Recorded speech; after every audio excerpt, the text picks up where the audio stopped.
Hello, welcome to Herbs 101. Today we are going to talk about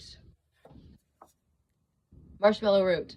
Marshmallow root is an herb I will use when somebody comes in with a cough because marshmallow root will shorten the duration of a cough.